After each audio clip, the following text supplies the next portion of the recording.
Hello दोस्तों, स्वागत है आपका स्टूडेंट स्टडी चैनल में।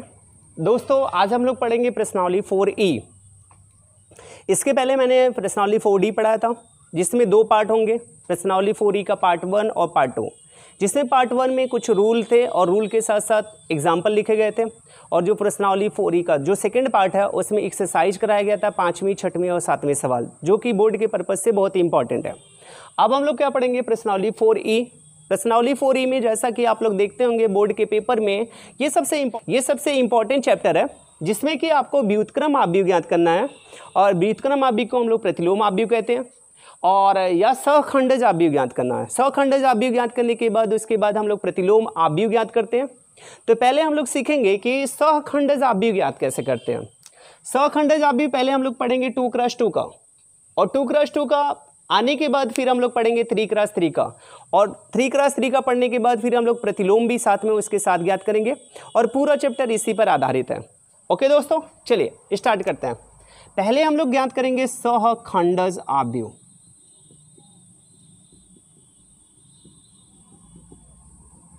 सहखंडज आव्यूह, जैसे आपका एग्जांपल नंबर फर्स्ट, पहले हम 2x2 का ले लें।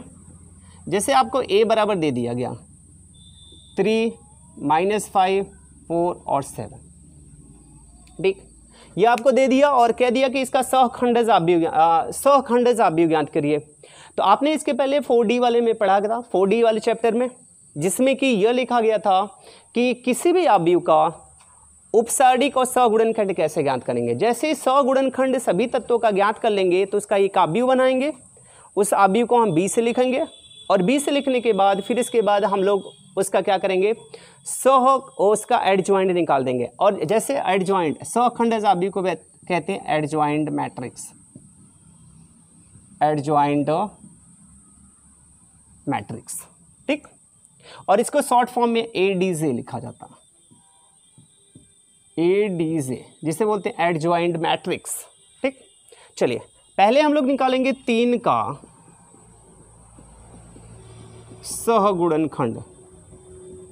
किसका? 3 का सहगुणनखंड निकालेंगे तो ये कौन से रो पे है, पहले रो और पहले कॉलम, पहला रो और पहला कॉलम। बचेगा कौन सा, 7, -1 की पावर 1 + 1 2 होगा, और 2 इवन होता है, और जब किसी माइनस की पावर इवन होता है तो वह क्या होता है, पॉजिटिव आता है, और यह आ जाता है 7 + 7, और इसे लिख दिया जाता है किससे, A11 से। ओके दोस्तों, फिर इसके बाद 3 का निकालने के बाद फिर हम निकालेंगे 5 का सहगुणनखंड। 5 आ गया, -5 का सहगुणनखंड। -5 आता है पहले वाले रो और दूसरे वाले कॉलम पे, पहला रो दूसरा कॉलम। बचेगा कौन सा, 4, 1 + 2 3 होगा, जो कि 3 क्या होगा, ऑड होगा, ये माइनस दे देगा, और ये आ जाएगा -4। फिर इसके बाद 4 का निकाला जाएगा तो लिखा जाएगा 4 का सहगुणनखंड। 4 का नंबर कौन सा है, ये दूसरा रो है और पहला कॉलम है, तो यहाँ पे लिख दिया जाएगा 2 + 1, और बचेगा कौन, 2 + 1। इसको लिखने के बाद ये बचेगा -5। अब देखेंगे जो -5 है वो क्या है, यहाँ पे 2 + 1 वो क्या है, ऑड है, ऑड होगा तो ये ऋणात्मक होगा, ऋणात्मक होगा, ऋणात्मक और ऋणात्मक मिलकर क्या हो गया, धनात्मक। आपका आ गया +5। फिर इसके बाद आपका आएगा 7, तो आप लिखेंगे 7 का सहगुणनखंड। किसका, 7 का। तो यहाँ पे लिखा जाएगा -1 के पावर 2 + 2, दूसरा रो और दूसरा कॉलम। दूसरे रो और दूसरे कॉलम को छोड़ने के बाद आपका आया क्या, 3, जो कि ये 2 + 2 मिलकर कितना हुआ, 4, वह धनात्मक है, और आपका आ गया 3, ठीक। ये आपने इसके पहले वाले चैप्टर में ज्ञात किया था। यह सभी तत्वों का सहगुणनखंड आ गया। अब सहगुणनखंड आने के बाद आप निकालेंगे सहगुणनखंड से निर्मित आव्यूह। सहगुणनखंड से निर्मित आव्यूह, निर्मित आव्यूह मतलब जो सहगुणनखंड आपने निकाला उससे बना हुआ आव्यूह, उससे बने हुए आव्यूह को हम लिखेंगे B से। सभी सवाल को ऐसे ही लगाएंगे, 2x2 का हो चाहे 3x3 का हो, तो उसे लिखेंगे B से। आप देखेंगे जो 3 का सहगुणनखंड आया था वो +7 आया है, यहाँ पे लिख दिया +7, और जो -5 का सहगुणनखंड आया है वह आया -4, तो यहाँ पे लिख दिया -4, ठीक। फिर इसके बाद 4 का जो सहगुणनखंड आया वह कितना आया, 5 आया, तो यहाँ पे लिख दिया +5, और जो 7 का सहगुणनखंड आया वह क्या है, 3 आया, तो यहाँ पे लिख दिया 3, ठीक। यह आपका आ गया सहगुणनखंड से निर्मित अवयव। अब हमें चाहिए एडजॉइंट मैट्रिक्स, और एडजॉइंट मैट्रिक्स चाहिए किसका, ए का। तो हम लिखेंगे इसको शॉर्ट फॉर्म में लिखेंगे एडजॉइंट ऑफ ए, मतलब हमें सहगुणनखंड चाहिए किसका, ए का। तो हम लिख देंगे बी का ट्रांसपोज, बी का ट्रांसपोज, या इसको बी डॉट से लिख देंगे, या बी डॉट से लिख देंगे। जो बी का ट्रांसपोज होता है, इसके कहने का मतलब रो को उठा के क्या बना दिया जाता है, कॉलम, और रो को बी का ट्रांसपोज या तो बी ट्रांसपोज से लिखे या बी डॉट से लिखे, दोनों सेम होता है बी डॉट से। और इसमें क्या होता है कि इसके रो को उठा के कॉलम बना दिया जाता है। तो 7-4 पहला वाला रो था तो इसे पहला कॉलम बना दिया, और 5-3 दूसरा रो था तो इसे दूसरा कॉलम बना दिया, और यही फाइनली आपका आंसर हो जाएगा। ऐसे ही दोस्तों हमें किसी भी तत्व का, किसी भी सारणी का, किसी भी अवयव का जब हमें सहखंडज अवयव निकालना होता है तो पहले हम उसका सहगुणनखंड निकालते हैं, और सहगुणनखंड से निर्मित अवयव बना देते हैं, और इसे बी से लिख देते हैं, और उसका ट्रांसपोज निकाल देते हैं। वो आपका आ जाता है एडजॉइंट मैट्रिक्स, जिसे बोलते हैं सहखंडज अवयव।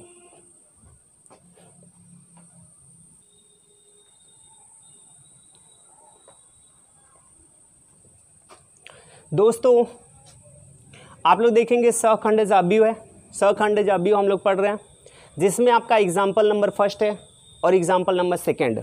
जिसमें example number first UP board का और एग्जाम्पल नंबर सेकंड जो एनसीईआरटी का, जो कि मैंने यहाँ पर लिखा गया है, और इसका सहखंडज अवयव ज्ञात करना था।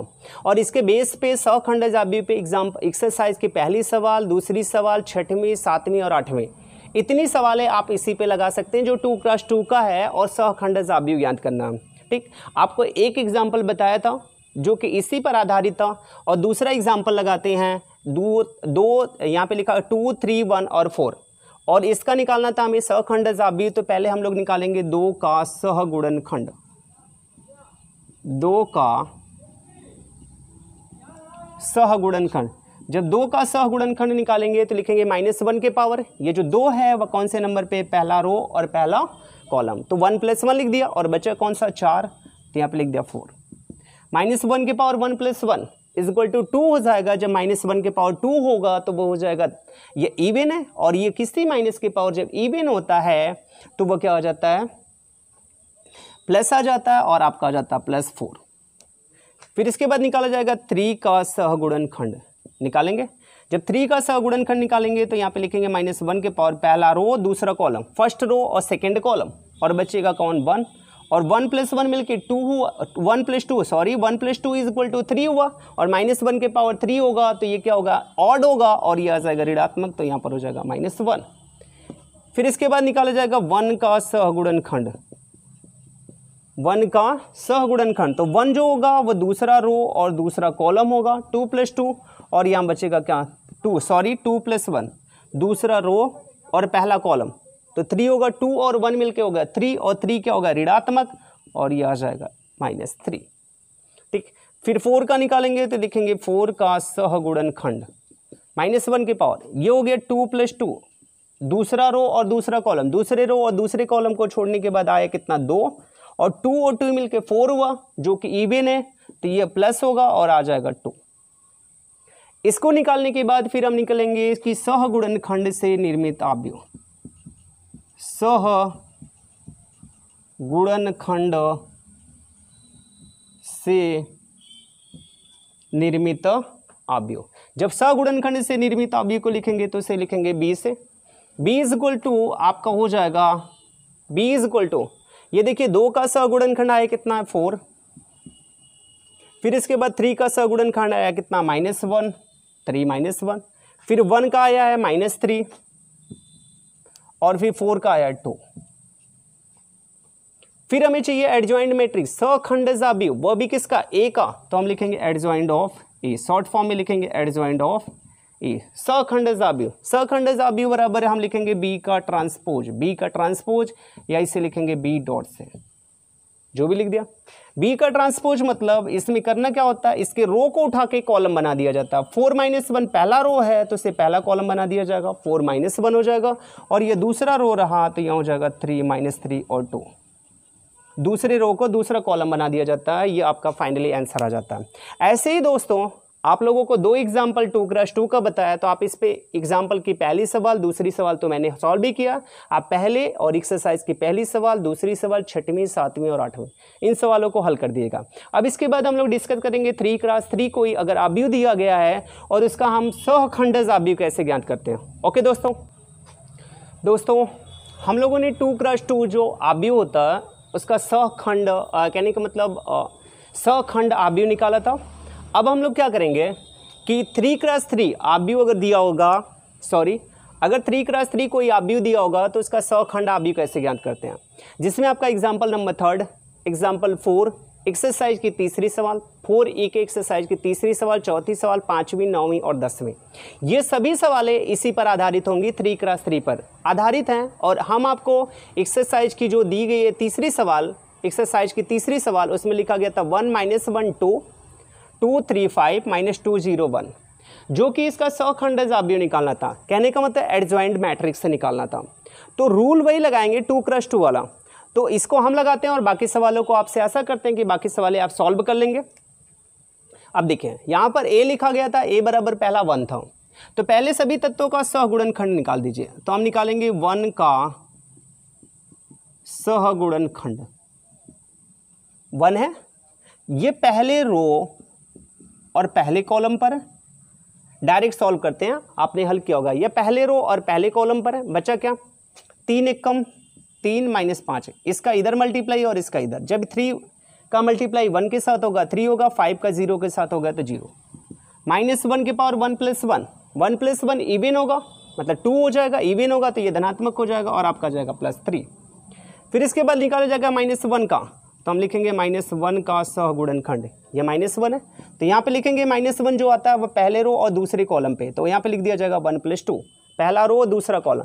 पहले रो और दूसरे कॉलम को छोड़ने के बाद ये बचेगा 2 का मल्टीप्लाई 1 के साथ तो 2 हो जाएगा, और ये 5 दूना 10, ये +10 हो जाएगा, क्योंकि ऑलरेडी माइनस होता है। तो यहाँ 5 का मल्टीप्लाई जब 5 का मल्टीप्लाई 2 के साथ होगा तो 10 हो जाएगा। तो ये हो गया 1 + 2 3 हो गया, जो कि ऑड होगा। 10 + 2 ये ऋणात्मक होगा, तो ये हो जाएगा -12। फिर इसके बाद 2 का निकाला जाएगा, तो हम लिखेंगे 2 का सहगुणनखंड। जब 2 का सहगुणनखंड निकाला जाएगा तो यहाँ पे लिखा जाएगा -1 के पावर जो 2 है वह पहले रो और तीसरे कॉलम पर है। पहले रो और तीसरे कॉलम, पहला रो और तीसरे कॉलम को छोड़ने के बाद ये तो 0 हो जाएगा, तो यहाँ पे लिख दिया जाएगा 0, और फिर लिखा जाएगा माइनस, ये ऑलरेडी माइनस है, 3 दूना क्या हो जाएगा 6 हो जाएगा, तो ये हो जाएगा +6। ठीक, अब देखो 1 और 2 मिलकर कितना हुआ 3 हुआ, तो 1 + 3 मिलकर कितना हुआ 4 हुआ, जो कि इवन होगा, तो ये धनात्मक हो जाएगा और ये आ जाएगा +6। +6 आने के बाद फिर हम निकालेंगे 2, यहाँ पे लिखेंगे 2 का सहगुणनखंड। 2 का सहगुणनखंड निकालने के पास हम लोग लिखेंगे -1 के पावर, ये जो 2 आया कौन से नंबर पे है, ये दूसरा रो है और पहला कॉलम, दूसरा रो और पहला कॉलम। दूसरे रो और पहले कॉलम को छोड़ने के बाद, दूसरे रो और पहले कॉलम को छोड़ने के बाद -1 का मल्टीप्लाई किसके साथ होगा -1 के साथ, ये हो जाएगा 0।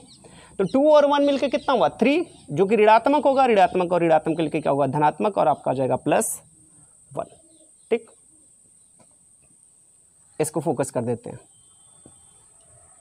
+1। फिर इसके बाद हमें 3 का निकाला जाएगा, तो हम लिखेंगे 3 का सहगुणनखंड।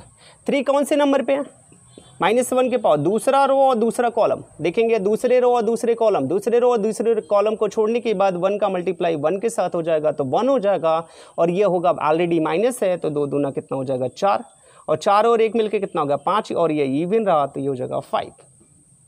और 5 आने के बाद फिर इसके बाद 3 का निकल गया, फिर इसके बाद 5 का निकालेंगे, तो हम लिखेंगे 5 का सहगुणनखंड। 5 का सहगुणनखंड, जैसे 5 का सहगुणनखंड निकालेंगे तो -1 के पावर यहाँ पे लिखा जाएगा 2 + 3, क्योंकि दूसरा रो है और तीसरा कॉलम है। दूसरे रो और तीसरे कॉलम को छोड़ने के बाद ये 0 हो जाएगा, ये माइनस हो जाएगा, माइनस और माइनस मिलकर क्या हो जाएगा प्लस, और ये हो जाएगा 2 1 कम कितना हो जाएगा 2, और 2 और 3 मिलकर कितना हुआ 5, और 5 हो गया, और 5 जो कि ऋणात्मक होगा, ऋणात्मक और ऋणात्मक मिलकर कितना हो गया धनात्मक, और आपका आ गया +2। ठीक, अब इसके बाद -2 का निकाला जाएगा, तो हम लिखेंगे -2 का सहगुणनखंड। -2 का सहगुणनखंड, ये जो -2 है वह कौन से नंबर पे है, -2 जो है तीसरा रो है और पहला कॉलम है, तो यहाँ पे लिख दिया 3 + 1।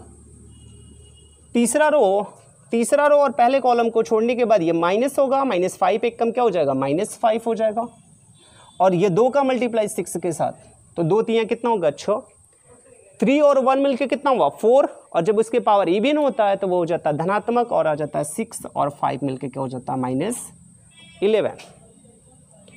फिर इसके बाद 0 का निकाला जाएगा, लिखा जाएगा 0 का सहगुणनखंड। तो यहाँ पे लिखा जाएगा -1 के पावर, ये जो 0 है वो तीसरा रो और पहला कॉलम है। देखिए तीसरा रो और दूसरा कॉलम है, तो 1 का मल्टीप्लाई 5 के साथ हो जाएगा, तो ये हो जाएगा 5, -2 का मल्टीप्लाई 4 के साथ होगा, तो कितना हो जाएगा 2 दूना 4, 3 और 2 मिलके कितना हुआ 5, ये ऋणात्मक हुआ 5 और -1 आपका हो जाएगा -1। फिर इसके बाद 1 का निकाला जाएगा, तो हम लिखेंगे 1 का सहगुणनखंड। तो 1 का जब सहगुणनखंड निकाला जाएगा तो वो हो जाएगा तीसरा रो और तीसरा कॉलम, तीसरा रो और तीसरे कॉलम, तीसरे रो और तीसरे कॉलम को छोड़ने के बाद 1 का मल्टीप्लाई 3 के साथ हो जाएगा, तो ये हो जाएगा 3, और माइनस का माइनस के साथ होगा, तो 2 एक कम कितना हो जाएगा 2, ये धनात्मक हो जाएगा। 3 और 2 मिलके कितना हुआ 5, और ये -1 के पावर 3 + 3 बराबर 6 इवन है, जो कि 3 और 2 मिलके कितना हो गया 5।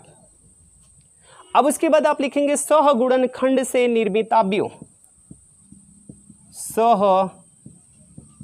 सहगुणनखंड से निर्मित अवयव, और इसे लिखा जाता है b से, और b बराबर आपका आ जाएगा, पहला तत्व आया कितना 3, दूसरा क्या है -12, और तीसरा क्या हो गया 6, ठीक। फिर इसके बाद क्या है 1 5, फिर 2 -11 के बाद -1 और 5। ये फिर आने के बाद सहगुणनखंड से निर्मित अवयव बन जाएगा, तो हमें चाहिए adjoint of A. Adjoint of A बराबर बी का ट्रांसपोज, बी का ट्रांसपोज मतलब इसके रो को उठा के कॉलम बना देते, ये हो जाएगा 3 -12 6 और 1 5 2, दूसरी रो को दूसरा कॉलम, और तीसरा रो रहा -1 और तीसरा कॉलम बना देंगे तो -1 और 5, और यही फाइनली आपका आंसर हो जाएगा। दोस्तों आप लोगों ने देखा कि 3x3 जो अगर कोई अवयव दिया होता है तो उसका सहखंडज अवयव कैसे ज्ञात करते हैं। तो हम लोग पहले 2x2 का पढ़ा, फिर 3x3 का, और इसके बेस पे आप example number 3, example number 4 exercise की तीसरी सवाल, चौथी सवाल, 5वीं, 9वीं और 10वीं हरस्वरूप शर्मा से आप लगा सकते हैं। ओके दोस्तों, धन्यवाद।